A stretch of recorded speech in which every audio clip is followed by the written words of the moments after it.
Hi നമസ്കാരം. നാർസിസ്റ്റുകളുടെ മുന്നിൽ ചെയ്യാൻ പാടില്ലാത്ത 5 പ്രധാനപ്പെട്ട കാര്യങ്ങളാണ് ഇന്നത്തെ വീഡിയോയിൽ സംസാരിക്കാൻ വേണ്ടി പോകുന്നത്. എന്തുകൊണ്ടാണ് ഈ പർട്ടിക്കുലർ ആയിട്ടുള്ള 5 കാര്യങ്ങൾ നാർസിസ്റ്റുകളുടെ മുന്നിൽ നിങ്ങൾ ചെയ്യരുത്, നാർസിസ്റ്റുകളായിട്ടുള്ള ആൾക്കാരുടെ മുന്നിൽ നിങ്ങൾ ചെയ്യരുത്.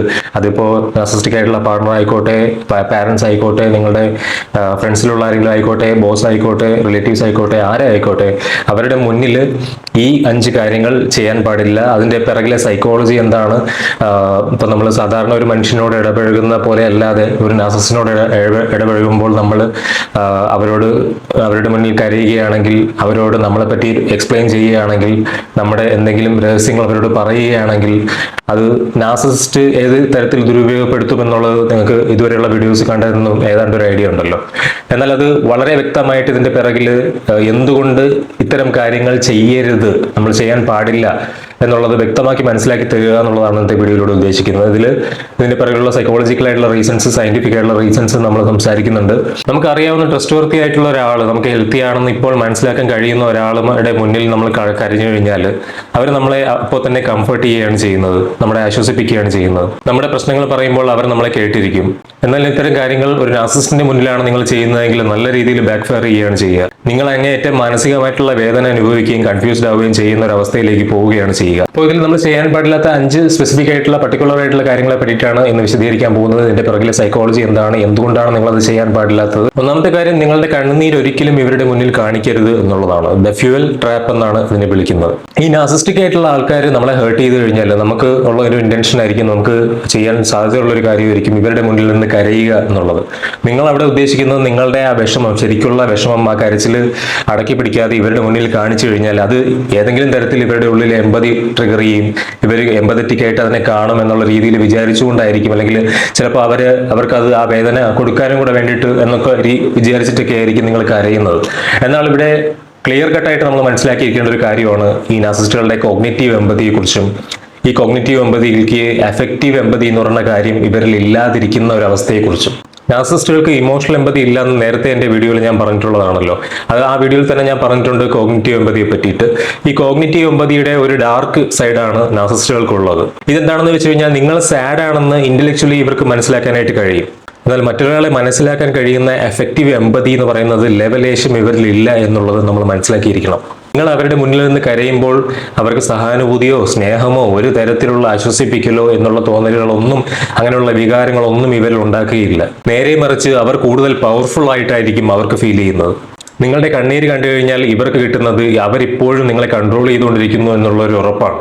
ആ ഉറപ്പ് അവരിൽ ഒരു ഡോപ്പാമിൻ റിലീസ് ഉണ്ടാക്കുന്നു. ഇതിന്റെ ഒരു റിയൽ ലൈഫ് എക്സാമ്പിൾ ആണ്, നിങ്ങൾ കരഞ്ഞുകൊണ്ട് അവരുടെ അടുത്ത് ചോദിക്കുകയാണ്, എന്തിനാണ് നിങ്ങൾ ഇത് എന്നോട് ചെയ്യുന്നത്, എന്തിനു വേണ്ടിയിട്ടാണ്, നിങ്ങൾക്ക് എന്താണ് കിട്ടുന്നത് എന്ന് നിങ്ങൾ കരഞ്ഞുകൊണ്ട് ഇവരുടെ അടുത്ത് ചോദിക്കുകയാണെങ്കിൽ, ആ കരച്ചിൽ കണ്ടിട്ട് ഇവർ റിയാക്ട് ചെയ്യുന്നത് ഇത്തരത്തിൽ ഒരു ഐ കോണ്ടാക്ട് വെച്ചുകൊണ്ട് നിങ്ങളെ തന്നെ ഇങ്ങനെ സ്റ്റെയർ ചെയ്ത് നോക്കിക്കൊണ്ട്, ഇവരുടെ ഒരു സ്മിർക്കായിട്ടുള്ള ഒരു സ്മൈൽ ഉണ്ടല്ലോ, ഒരു സൈഡ് ഇങ്ങനെ ഈ സ്മിർക്ക് ചെയ്തുകൊണ്ടുള്ള ഒരു സ്മൈൽ, അങ്ങനെ സ്മൈൽ ചെയ്തുകൊണ്ട് എന്തെങ്കിലും ഇവർ കഴിക്കുന്ന കാര്യം വളരെ ആസ്വദിച്ച് കഴിച്ചുകൊണ്ടായിരിക്കും. നിങ്ങൾ വിചാരിച്ച പോലെ അവർ കൺഫ്യൂസ്ഡ് ആവുകയോ അവർക്ക് ഏതെങ്കിലും തരത്തിലുള്ള ഒരു ബുദ്ധിമുട്ടുണ്ടാവുകയോ ചെയ്തിട്ടില്ല. അവർക്ക് കൂടുതൽ സാറ്റിസ്ഫാക്ഷൻ കിട്ടുകയാണ് ചെയ്യുന്നത്. ഇവിടെ എന്താണ് ചെയ്യേണ്ടത്? ഇവിടെ നിങ്ങൾക്ക് കരയേണ്ടി വരുന്ന ഒരു സിറ്റുവേഷൻ ഉണ്ടാവുകയാണെങ്കിൽ ഒരു നാർസിസ്റ്റിന്റെ മുന്നിൽ എത്രയും പെട്ടെന്ന് അവരുടെ മുന്നിൽ നിന്ന് മാറുക എന്നുള്ളതാണ്. ഒരിക്കലും നിങ്ങൾ കരയുന്നുണ്ട് അല്ലെങ്കിൽ കരയാൻ പോവുകയാണ് എന്നുള്ളത് അവർ അറിയാൻ പാടില്ല. അവരുടെ സാന്നിധ്യത്തിലല്ലാതെ ബാത്റൂമിലോ ഡ്രസ്സിന്റെ മുകളിലോ അല്ലെങ്കിൽ നിങ്ങളുടെ ഫ്രണ്ടിന്റെ സാന്നിധ്യത്തിലോ സംസാരിച്ചുകൊണ്ടോ ഒക്കെ നിങ്ങൾക്ക് കരയാവുന്നതാണ്. പക്ഷെ ഒരിക്കലും നിങ്ങൾ കരയുകയാണ് എന്നുള്ളത് ഇവരറിയരുത്. ആ കരച്ചിൽ ഇവരെ കാണിക്കരുത്. ആ കാണിക്കൽ കൊണ്ട് ഇവർക്ക് കിട്ടുന്ന ആ സാറ്റിസ്ഫാക്ഷനും ആ ഡോപ്പാമിൻ റിലീസും ഒരിക്കലും കൊടുക്കാൻ നിങ്ങൾ പാടില്ല. രണ്ടാമത്തെ കാര്യം, ഒരിക്കലും നാർസിസ്റ്റുകളോട് ജെയ്ഡ് ചെയ്യരുത് എന്നുള്ളതാണ്. നാർസിസ്റ്റുകളോട് ജസ്റ്റിഫിക്കേഷൻ കൊടുക്കരുത്, അവരോട് ആർഗ്യൂ ചെയ്യരുത്, നിങ്ങളെ ഡിഫെൻഡ് ചെയ്യരുത്, നിങ്ങളുടെ സൈഡ് എക്സ്പ്ലെയിൻ ചെയ്യരുത്. നിങ്ങളുടെ ജീവിതത്തിൽ നാർസിസിസ്റ്റ് ആരായാലും അവർ നീ ചീറ്റ് ചെയ്തില്ലേ, നീ എന്നെ ചതിക്കുകയല്ലേ, നീ സെൽഫിഷ് ആയിരിക്കില്ലേ, നീ നിന്റെ കാര്യം മാത്രം ചെയ്യുകയല്ലേ എന്നൊക്കെ നിങ്ങളോട് പറയുമ്പോഴത്തേക്കും പെട്ടെന്ന് തന്നെ അവർക്ക് ലോജിക്കലായിട്ടുള്ള ഇതുപോലെ എന്താ പറയുക, നിങ്ങളെ ജസ്റ്റിഫൈ ചെയ്തുകൊണ്ടുള്ള ആൻസേഴ്സ് കൊടുക്കാനായിട്ടുള്ള ടെൻഡൻസി എപ്പോഴും നമ്മുടെ ഉള്ളിൽ ഉണ്ടാവുന്നതുമാണ്, നമ്മൾ ചെയ്യുന്നതുമാണ്. ഇതിന്റെ പിന്നിലെ സയൻസ് എന്താണെന്ന് വെച്ച് കഴിഞ്ഞാൽ നാർസിസ്റ്റുകൾ എപ്പോഴും ആർഗ്യൂ ചെയ്യുന്നത് പ്രശ്നപരിഹാരത്തിന് വേണ്ടിയിട്ടല്ല, നിങ്ങളുടെ എനർജി ഡ്രെയിൻ ചെയ്യാൻ വേണ്ടി തന്നെയാണ് അവർ ആർഗ്യുമെന്റ് ചെയ്യുന്നത്. ഈ ടാക്ടിക്കിനെ വേർഡ് സാലഡ് അല്ലെങ്കിൽ സർക്കുലർ കോൺവെർസേഷൻ എന്നാണ് പറയുന്നത്. നിങ്ങൾ എപ്പോഴൊക്കെ ജെയ്ഡ് ചെയ്യുന്നുണ്ടോ അപ്പോഴൊക്കെ നിങ്ങൾക്ക് ഒരിക്കലും വിൻ ചെയ്യാൻ പറ്റാത്ത ഒരു ഗെയിം നിങ്ങൾ അവരുമായി കളിക്കുകയാണ്. ഒരു നാർസിസിസ്റ്റ് തെറ്റായിട്ടുള്ള ആർഗ്യുമെന്റ് ആണ് നിങ്ങൾക്കെതിരെ ഉന്നയിക്കുന്നത് എന്നുള്ള നല്ല ബോധ്യത്തോടുകൂടി തന്നെയാണ് അത് ചെയ്യുന്നത്. അതിന് ശരിവെച്ച് കൊടുക്കുന്ന രീതിയിൽ നിങ്ങൾ റിയാക്ട് ചെയ്യുമ്പോൾ നിങ്ങൾ അവരുടെ റിയാലിറ്റി വാലിഡേറ്റ് ചെയ്യുകയാണ്. ഇത് തന്നെയാണ് അവർക്ക് അവിടെ ആവശ്യം. ഒരു റിയൽ ലൈഫ് എക്സാമ്പിൾ പറയാം. ഇപ്പോൾ അവർ നിങ്ങളോട് പറയുകയാണ്, നിനക്ക് ഇപ്പോഴും ജോബിലാണ്, നിന്റെ ജോലിയിലാണ് നിനക്ക് എപ്പോഴും ശ്രദ്ധ, നിനക്ക് ഈ ഫാമിലി അല്ലല്ലോ വലുത്, ഇപ്പോൾ നിനക്ക് നിന്റെ ജോലിയാണല്ലോ എപ്പോഴും വലുത് എന്ന് പറയുകയാണെങ്കിൽ നിങ്ങൾ തിരിച്ച് അവിടെ ഡിഫെൻഡ് ചെയ്യാൻ തുടങ്ങും. എൻ്റെ ജോലി, ഇപ്പം ഞാൻ ജോലിയിൽ കൂടുതൽ സമയം ഞാനിപ്പോൾ സ്പെൻഡ് ചെയ്യണം എന്തിനാന്ന് വെച്ച് കഴിഞ്ഞാൽ ഇത് അവിടെ സ്റ്റോപ്പ് ചെയ്യണം. കാരണം ഇത് ചെയ്യുന്നതിലൂടെ നമ്മൾ എന്താണ് അവിടെ പറയുന്നത്, അവര് ഒരു അനാവശ്യമായിട്ടുള്ള ഒരു ആർഗ്യുമെന്റ് ആണ് അവർ ഉന്നയിച്ചത്, തെറ്റായിട്ടുള്ള ഒരു ആർഗ്യുമെന്റ് ആണ് നിങ്ങൾക്കെതിരെ ഉന്നയിച്ചത്. നിങ്ങൾ അതിന് എക്സ്പ്ലനേഷൻ കൊടുക്കുകയാണ്. നിങ്ങൾ എക്സ്പ്ലനേഷൻ കൊടുക്കുമ്പോഴത്തേക്കും അവിടെ അവർ ജയിച്ചു എന്നുള്ളതാണ് അവിടെ സംഭവിക്കുന്നത്. അവരവിടെ നിങ്ങൾ കൊടുത്ത റിയാക്ഷൻ ട്വിസ്റ്റ് ചെയ്ത് നിങ്ങൾക്കെതിരെ തന്നെ ഉപയോഗിക്കും. എന്നിട്ട് പറയും, കണ്ടില്ലേ എക്സ്ക്യൂസ് പറയാൻ തുടങ്ങി, കണ്ടില്ലേ എന്തെങ്കിലും പറഞ്ഞു തുടങ്ങി അപ്പോൾ എക്സ്ക്യൂസ് പറയാൻ തുടങ്ങും. എപ്പോഴും നിനക്ക് എക്സ്ക്യൂസ് പറയലാണ് നിന്റെ പ്രധാനപ്പെട്ട ജോലി. ഇവിടെയാണ് നിങ്ങൾ ഇതിനൊപ്പം ജെയ്ഡിനൊപ്പം തന്നെ ഗ്രേ റോക്ക് മെത്തേഡും ഉപയോഗിക്കേണ്ടത്, പ്രാക്ടീസ് ചെയ്യേണ്ടത്.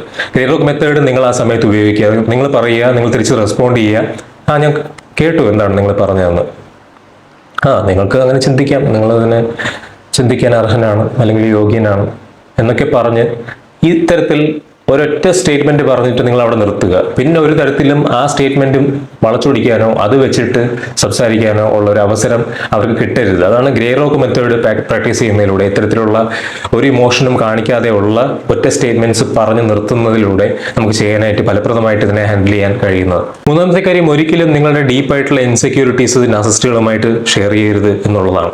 ഇത് വളരെ ഇമ്പോർട്ടൻ്റ് ആയിട്ടുള്ള ഒരു കാര്യമാണ്. നാർസിസ്റ്റുകളുമായിട്ടുള്ള ലവ് ബൂമിംഗ് സ്റ്റേജിൽ അവർ വളരെ നിങ്ങളോടടുത്തുള്ള സ്നേഹം എന്നുള്ള രീതിയിൽ കൂടുതൽ നിങ്ങളെപ്പറ്റി അറിയാൻ എന്നുള്ള രീതിയിൽ ചോദിക്കും.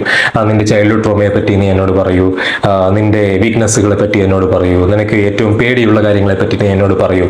ഇതൊക്കെ നമ്മൾ കേൾക്കുമ്പോൾ കൂടുതൽ ഇവർ നമ്മളെ പറ്റി ക്യൂരിയസ് ആണെന്നും അറിയാനും എന്നുള്ള രീതിയിൽ നമ്മൾ എല്ലാ കാര്യങ്ങളും എല്ലാ രഹസ്യങ്ങളും ഇവർക്ക് പറഞ്ഞു കൊടുക്കും. എന്നാൽ ഇതെല്ലാം നാർസിസ്റ്റുകളുടെ ഡേറ്റ കളക്ഷൻ ആണ്. ഇത് നിങ്ങൾ നാർസിസ്റ്റിക് റിലേഷൻഷിപ്പിൽ നിന്ന് വന്നു കഴിഞ്ഞാലും പിന്നെ അങ്ങോട്ട് സംസാരിക്കുന്ന വ്യക്തികളിൽ നിങ്ങൾക്ക് പെട്ടെന്ന് ചിലപ്പോൾ ഇടക്കാല ആശ്വാസം എന്ന് പറഞ്ഞ് വരുന്ന ഇത്തരത്തിലുള്ള മാനിപ്പുലേറ്റീവ് ആയിട്ടുള്ള വ്യക്തികളിൽ, അല്ലെങ്കിൽ ഇതുപോലെ ഡാർക്ക് എംപാത്സ് ആയിട്ടുള്ള ആൾക്കാർ, അത്തരത്തിലുള്ള നെഗറ്റീവ് ആയിട്ടുള്ള ആൾക്കാരിലെല്ലാം ഈ ട്രേറ്റ്സ് ഉള്ളതാണ്. ഇവരെല്ലാം ഈ ഡേറ്റ കളക്ഷൻ നടത്തുന്നത് പിന്നീട് ഇതെല്ലാം നിങ്ങൾക്കെതിരെ ഉപയോഗിക്കാൻ വേണ്ടിയിട്ടാണ്. ഇതിന്റെ പറ്റിയുള്ള സയൻസ് എന്താണെന്ന് വെച്ച് കഴിഞ്ഞാൽ, നാർസിസ്റ്റിക് ആയിട്ടുള്ള ആൾക്കാർ നിങ്ങൾ കൊടുക്കുന്ന എന്ത് ഇൻഫർമേഷനും, ഇത്തരത്തിലുള്ള നിങ്ങളെക്കുറിച്ചുള്ള എന്ത് അറിവുകളും, പ്രത്യേകിച്ച് നിങ്ങളുടെ വീക്ക്നെസ്സുകളെ കുറിച്ചും നിങ്ങളുടെ സീക്രട്സുകളെ കുറിച്ചുമുള്ള അറിവ് നിങ്ങൾക്കെതിരെ ഉപയോഗിക്കാൻ വേണ്ടിയിട്ട് അവരുടെ കയ്യിൽ സൂക്ഷിക്കും. കാരണം ഇവർ പിടിക്കപ്പെടുന്ന സമയങ്ങളിൽ നിങ്ങൾ റിലേഷൻഷിപ്പിൽ നിന്ന് പോകാനുള്ള ടെൻഡൻസീസ് കാണിക്കുമ്പോൾ മാക്സിമം ഡാമേജ് നിങ്ങൾക്കുണ്ടായിക്കൊണ്ട് നിങ്ങളെ തിരിച്ച് റിലേഷൻഷിപ്പിലേക്ക് കൊണ്ടുവരാൻ വേണ്ടിയിട്ട് ഈ ഇൻഫർമേഷൻസ് അവരെ സഹായിക്കും. അപ്പൊ നിങ്ങൾ ഒരു നാർസിസ്റ്റിക് ആയിട്ടുള്ള ആളുടെ അടുത്ത് പറയുകയാണെങ്കിൽ, പണ്ട് കുട്ടിക്കാലത്ത് എൻ്റെ അച്ഛൻ എപ്പോഴും എന്നെ ഒരു കാരണവും ഇല്ലാതെ ചെറിയ നീ ഒട്ടും സ്മാർട്ട് അല്ല എന്ന് പറഞ്ഞ് കളിയാക്കുമായിരുന്നു, അല്ലെങ്കിൽ പാരൻസ് ഇങ്ങനെ എപ്പോഴും ഒട്ടും സ്മാർട്ട് അല്ല എന്ന് പറഞ്ഞ് കളിയാക്കുമായിരുന്നു എന്ന് പറഞ്ഞിട്ടുള്ളത്, അത് നിങ്ങളുടെ ഇൻസെക്യൂരിറ്റി ആണെന്ന് നാർസിസിസ്റ്റിന് മനസ്സിലാക്കി കഴിഞ്ഞാൽ ഒരു 6 മാസം കഴിയുമ്പോൾ നിങ്ങൾ അവരുമായിട്ട് എന്തെങ്കിലും വഴക്കുണ്ടാകുമ്പോൾ ഇവർ തന്നെ നിങ്ങളുടെ അടുത്ത് പറയും, ചുമ്മാ അല്ല നിന്റെ അച്ഛൻ പണ്ട് പറഞ്ഞത്, നിനക്ക് ഒന്നിനും ഒരു ഇതും ഇല്ലാന്ന്, ഒരു സ്മാർട്ട്നെസ്സും ഇല്ലാന്ന്, ഈ ചെറിയ കാര്യം പോലും നിനക്ക് ചെയ്യാൻ അറിഞ്ഞൂടല്ലോ, അയാൾ ചുമ്മാ എന്നല്ല പറഞ്ഞത്. ഇതിന്റെ ഫിക്സ് എന്താണെന്ന് വെച്ച് കഴിഞ്ഞാൽ, നിങ്ങളുടെ ക്ലോസ് ആയിട്ടുള്ള കാര്യങ്ങൾ, പേഴ്സണൽ ആയിട്ടുള്ള കാര്യങ്ങൾ എപ്പോഴും ഇത്തരത്തിൽ നിങ്ങളുടെ പേടികൾ, നിങ്ങളുടെ ചൈൽഡ്ഹുഡ് ട്രോമാസ്, നിങ്ങളുടെ വീക്ക്നെസ്സസ്, ഇതെല്ലാം പ്രിവിലേജ്ഡ് ഇൻഫർമേഷൻ ആണ്. ഇത് നമ്മളെ ഏറ്റവും ട്രസ്റ്റ് ചെയ്യുന്ന ആൾക്കാരോട് മാത്രം, ഒരു തെറാപ്പിസ്റ്റിനോട് അല്ലെങ്കിൽ നമ്മുടെ ഏറ്റവും അടുത്ത ഒരു സുഹൃത്തിനോട്, നമുക്ക് ഏറ്റവും വിശ്വാസമുള്ള ട്രസ്റ്റ് വർത്തി ആയിട്ടുള്ള ഒരു സുഹൃത്തിനോട് മാത്രം ഷെയർ ചെയ്യേണ്ട കാര്യങ്ങളാണ്. 4ാമത്തെ പോയിന്റ്, എല്ലാവരും ചെയ്യുന്ന ഒരു മിസ്റ്റേക്കാണ്. ഒരു നാർസിസ്റ്റിനെ ഒരിക്കലും നാർസിസ്റ്റ് എന്ന് മുഖത്ത് നോക്കി വിളിക്കരുത്. നിങ്ങളതുപോലെ എൻ്റെ വീഡിയോ വെച്ചിട്ടുണ്ടായിരിക്കും, നാർസിസവുമായിട്ട് ബന്ധപ്പെട്ടുള്ള വീഡിയോസ് ഒക്കെ കണ്ടിട്ടുണ്ടായിരിക്കും, നിങ്ങളിപ്പോൾ അവെയർ ആയിരിക്കും. ഇത്തരം വെൽ അവെയർ ആയിട്ട് നിങ്ങൾക്ക് ദേഷ്യം വരുന്ന സമയത്ത് നാർസിസ്റ്റിനെ നോക്കിയിട്ട് നിങ്ങൾ നാർസിസ്റ്റ് ആയിട്ടുള്ള ആളാണ്, നിങ്ങൾ എന്നെ ഗ്യാസ് ലൈറ്റ് ചെയ്യുകയാണ് എന്നവരുടെ മുഖത്ത് നോക്കി പറഞ്ഞു കഴിഞ്ഞാൽ നല്ല രീതിയിൽ അത് നിങ്ങൾക്ക് ബാക്ക് ഫയർ ചെയ്യാനായിട്ട് കാരണമാകും എന്നുള്ളതാണ്. അവരുടെ ഡയഗ്നോസിസ് അവരുടെ മുഖത്ത് നോക്കി വിളിച്ച് പറയുന്നതിലൂടെ അവർ കെട്ടിയുണ്ടാക്കി വെച്ച ആ ഫാൾസ് സെൽഫിനെയും ആ മാസ്കിനെയാണ് നിങ്ങൾ ഒറ്റയടിക്ക് ചോദ്യം ചെയ്യുന്നത്. ഇവർ ഒരു ജീവിതകാലം മുഴുവനും കുഴിച്ചിടാൻ നോക്കുന്ന നാണക്കേടിനെയാണ് നിങ്ങൾ വലിച്ചു പുറത്തിടുന്നത്. ഇത് വളരെ വലിയ നാർസിസ്റ്റിക് റേജ് ഉണ്ടാക്കാനായിട്ട് കാരണമാവും. അവർ ആ ഡയഗ്നോസിസ് നിങ്ങൾക്കെതിരെ ആരോപിക്കും. നിങ്ങളാണ് നാർസിസ്റ്റ് എന്ന് വരുത്തി തീർക്കാനുള്ള എല്ലാ ശ്രമങ്ങളും അവർ നടത്തും. ഒരു വലിയ സ്മിയർ ക്യാമ്പയിൻ നിങ്ങൾക്ക് എക്സ്പെക്ട് ചെയ്യാം. നിങ്ങൾക്കറിയാവുന്ന എല്ലാവരോടും, നിങ്ങളുടെ സുഹൃത്തുക്കളോടും റിലേറ്റീവ്സിനോടും എല്ലാം നിങ്ങളാണ് നാർസിസ്റ്റ് എന്നും നിങ്ങൾ അവരെ നാർസിസ്റ്റ് എന്ന് പറഞ്ഞുകൊണ്ട് നടക്കുന്ന രീതിയിലേക്ക് ആക്കിയിരിക്കുന്നുവെന്നും നിങ്ങൾക്ക് മാനസിക രോഗം ഉണ്ടായിരിക്കുന്നെന്നും അത്തരത്തിലുള്ള ഒരു വ്യക്തിയാണെന്നും ഇവർ പറഞ്ഞു പരത്തും. ഇതിപ്പോ നിങ്ങൾക്ക് എക്സാമ്പിൾസ് പറഞ്ഞു തരേണ്ട ആവശ്യമില്ലല്ലോ. നിങ്ങൾക്ക് തന്നെ ഈ കണ്ടുകൊണ്ടിരിക്കുന്ന നിങ്ങൾക്ക് തന്നെ പല രീതിയിൽ എക്സ്പീരിയൻസ് ചെയ്ത കാര്യമായിരിക്കും. ഇപ്പോൾ വീഡിയോസ് കണ്ടിട്ട് നിങ്ങൾ നാർസിസ്റ്റിനെ കോൾ ഔട്ട് ചെയ്ത് ഇവർ ബാക്കിയുള്ള എല്ലായിടത്തും പറഞ്ഞ് നിങ്ങൾക്കാണ് കുഴപ്പമൊന്നും പറഞ്ഞുകൊണ്ടിരിക്കുകയും കണ്ട യൂട്യൂബിലുള്ള വീഡിയോസൊക്കെ കണ്ടുകൊണ്ട് വന്നിട്ട് അനാവശ്യമായിട്ടുള്ള ഇംഗ്ലീഷ് വാക്കൊക്കെ പറഞ്ഞുകൊണ്ട് വന്നിട്ട് എൻ്റെ തലയിൽ ആ വാക്ക് ആരോപിക്കുന്നതൊക്കെ നിങ്ങൾക്കെതിരെ പറഞ്ഞിട്ട് നിങ്ങൾക്കാണ് കുഴപ്പമുള്ളതെന്നുള്ള രീതിയിൽ ഏതെങ്കിലും ഡോക്ടറിൻ്റെ അടുത്ത് പറഞ്ഞയക്കുകയോ ഇവർ ആഴ്ചയ്ക്ക് ഇതുപോലെ വീഡിയോസ് അവരുടെ ക്ലെയിം അവരുടെ കാര്യങ്ങൾ സപ്പോർട്ട് ചെയ്യുന്ന വീഡിയോസ് എടുത്ത് പോസ്റ്റ് ചെയ്യുന്നവരും സ്റ്റാറ്റസ് ഇടുന്നവരും ഒക്കെ ആയിരിക്കും. എന്നാൽ ഈ കാര്യം വരുമ്പോഴത്തേക്കും എല്ലാം നിങ്ങൾ ചെയ്തത് തെറ്റാണെന്നും നിങ്ങൾ അനാവശ്യമായിട്ടുള്ള കാര്യങ്ങൾ രോഗങ്ങളൊക്കെ ഇവർക്കെതിരെ ആരോപിക്കുകയാണെന്നും നിങ്ങൾക്ക് മാനസിക രോഗമാണെന്നും വരുത്തി തീർക്കാനും ഇവർ സ്മിയർ ക്യാമ്പയിനിങ്ങും ഡയറക്റ്റ് ആയിട്ട് നിങ്ങൾ അറ്റാക്ക് ചെയ്യുന്നതും എല്ലാം ചെയ്തിട്ടുണ്ടായിരിക്കും. ഇതിന്റെ ഫിക്സ് എന്താണെന്ന് വെച്ച് കഴിഞ്ഞാൽ ഡയഗ്നോസിസ് എന്ന് പറയുന്നത് എപ്പോഴും ഒരു നാർസിസ്റ്റ് നമ്മുടെ കൂടെയുള്ള ആൾ നാർസിസ്റ്റ് ആണെന്ന് ഡയഗ്നോസ് ചെയ്ത് നമുക്ക് മനസ്സിലാക്കി തരുന്നത് നമ്മുടെ മനസ്സിലാക്കലിന് വേണ്ടിയിട്ടാണ്. ഇതിൽ നിന്ന് എങ്ങനെയാണ് അടുത്തത് പുറത്തു വരേണ്ടതെന്നുള്ള സ്ട്രാറ്റജീസ് ഉണ്ടാക്കുകയാണ് ഇത് അറിഞ്ഞ ശേഷം ആദ്യമേ നമ്മൾ ചെയ്യേണ്ടത്. അല്ലാതെ ഇത് അവരുടെ അടുത്ത് പോയി പറഞ്ഞു കഴിഞ്ഞാൽ കുറെ കൂടെ അവരെ കവറപ്പ് ചെയ്യാനും കുറെ കൂടെ അവരെ ഹൈഡ് ചെയ്യാനും സ്ട്രാറ്റജിക്കായിട്ട് നിങ്ങൾക്കെതിരെ വീണ്ടും മറ്റ് സ്ട്രാറ്റജികൾ ഉണ്ടാക്കാനും മാനിപ്പുലേറ്റീവ് ടാക്ടിക്സ് ഉണ്ടാക്കാനും അവരെ കൂടുതൽ സഹായിക്കുക മാത്രമേ ചെയ്യുകയുള്ളൂ.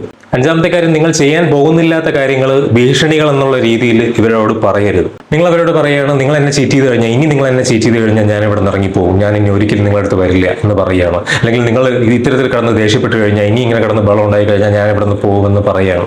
ഇങ്ങനെയൊക്കെ അവരോട് പറയുന്നത് എന്തെങ്കിലും രീതിയിൽ നിങ്ങളെ ഹെൽപ്പ് ചെയ്യുമെന്ന് നിങ്ങൾക്ക് തോന്നുന്നുണ്ടോ? നാർസിസ്റ്റുകൾ എപ്പോഴും നിങ്ങൾ എന്തെങ്കിലും ഒരു ബൗണ്ടറി അവർക്കിടയിൽ വെക്കുകയാണെങ്കിൽ അത് ടെസ്റ്റ് ചെയ്യാൻ വേണ്ടിയിട്ടുള്ള എല്ലാ കാര്യങ്ങളും ചെയ്യുന്നവരാണ്. നിങ്ങളൊരു ബൗണ്ടറി വെക്കുമെന്ന് അവരോട് പറഞ്ഞു, പക്ഷേ അതിന്റെ കോൺസിക്വൻസ് അവർക്ക് ഒരിക്കലും അനുഭവിക്കേണ്ടി വന്നിട്ടില്ല എന്നൊരവസ്ഥ ഉണ്ടായി എന്ന് വിചാരിക്കുക. നിങ്ങൾ ഇന്റർമിറ്റന്റ് റീഎൻഫോഴ്സ്മെന്റ് എന്ന് പറയുന്ന ഒരു കാര്യമാണ് അവിടെ ചെയ്യുന്നത്. നിങ്ങൾ നോ പറഞ്ഞാലും അത് ആക്ച്വലി അവസാനം എസ്സിലെ അവസാനിക്കുള്ളൂ എന്നുള്ളതാണ്. അത് നിങ്ങൾ അവരെ വീണ്ടും പഠിപ്പിക്കുകയാണ്. അവർ കുറെ കൂടെ ഒന്ന് ശ്രമിച്ചു കഴിഞ്ഞാൽ നിങ്ങളുടെ നോ എസ് ആക്കി മാറ്റാൻ കഴിയുന്നുള്ള ഉറപ്പ് അവിടെ അവർക്ക് കിട്ടുകയാണ്. എന്ത് പറഞ്ഞാലും നിങ്ങൾ അവസാനം അവരുടെ അടുത്ത് തന്നെ എത്തുമെന്നുള്ള ഉറപ്പ് അവർക്കുണ്ടെങ്കിൽ പിന്നെയും ഒരു വിലയുമില്ലാത്ത രീതിയിലായിരിക്കും അവർ നിങ്ങളെ ട്രീറ്റ് ചെയ്യുന്നത്. ഒരു റിയൽ ലൈഫ് എക്സാമ്പിൾ പറയാം. നിങ്ങൾ ഇതുപോലെ ഒരാൾ ചീറ്റ് ചെയ്തു, ഇതുപോലെ നിങ്ങളുടെ ഈ നാർസിസ്റ്റിക് ആയിട്ടുള്ള ആൾ ചീറ്റ് ചെയ്യുകയോ ആ രീതിയിലുള്ള എന്തെങ്കിലും നിങ്ങളോട് ചെയ്യുകയോ ചെയ്തു. നിങ്ങൾ പറയും ഞാൻ പോകാൻ പോവുകയാണെന്ന് നിങ്ങൾ പറഞ്ഞു. അവർ നിങ്ങളടുത്ത് കരഞ്ഞ് കാല് പിടിച്ചു, അല്ലെങ്കിൽ നിങ്ങളടുത്ത് ഭയങ്കര റേജ് കാണിച്ചു. ഇത് രണ്ടും ചെയ്തപ്പോൾ നിങ്ങൾ വേണ്ടാന്ന് വിചാരിച്ചു, ഇത്തവണ ശ്രമിച്ചേക്കാമെന്ന് പറഞ്ഞ് നിങ്ങൾ തിരിച്ചു വന്നു. ഇങ്ങനെ നിങ്ങൾ ചെയ്തു കഴിഞ്ഞാൽ അടുത്ത തവണ ഇതേ സംഭവം ഉണ്ടാകുമ്പോൾ അവർ ചിരിക്കുകയായിരിക്കും ചെയ്യുന്നത് നിങ്ങൾ പോവുമെന്ന് പറയുമ്പോൾ. ഇതിന്റെ ഫിക്സ് എന്താണ്? ഇതിന്റെ ഫിക്സ് എന്ന് പറയുന്നത് ഞാനിതാ പോകാൻ പോവുകയാണ്, ഞാനിത് ഇറങ്ങിപ്പോകാൻ പോവുകയാണ്, ഞാനിത് കോള് കട്ട് ചെയ്യാൻ പോവുകയാണ് എന്ന് ഇവരെടുത്ത് പറയുകയല്ല ചെയ്യുന്നത്, അത് ചെയ്യുകയാണ് ചെയ്യുന്നത്. അവിടെ ഒരു തരത്തിലും ഇതൊന്നും പറയേണ്ട കാര്യമില്ല. ഇറങ്ങിപ്പോവുക, അതായത് നമ്മൾ പോകാൻ തീരുമാനിച്ചു കഴിഞ്ഞാൽ പോവുക തന്നെ ചെയ്യുക. നമ്മളെ ചീറ്റ് ചെയ്ത ഒരാൾ അങ്ങനെ ഒരു എക്സ്പീരിയൻസ് നമുക്ക് ഉണ്ടാകുമ്പോൾ, നമ്മളെ ഇവർ അപമാനിക്കാൻ ശ്രമിക്കുമ്പോൾ, നമ്മളെ ഇവർ റേജോടുകൂടി ദേഷ്യപ്പെട്ട് നമ്മളെ മാനസികമായി തളർത്താൻ ശ്രമിക്കുമ്പോൾ കംപ്ലീറ്റ്ലി വിഡ്രോൺ ആവുക. കംപ്ലീറ്റ്ലി അവർക്ക് നിങ്ങളുടെ ആബ്സെൻസ് എന്താണ് എന്ന് കാണിച്ചു കൊടുക്കുക. പെർമനന്റ് ആയിട്ട് അവരുടെ ലൈഫിൽ നിന്നും മാറുക എന്നുള്ളതാണ് അവിടെ ചെയ്യേണ്ട ഏറ്റവും ബെസ്റ്റ് ആയിട്ടുള്ള കാര്യം.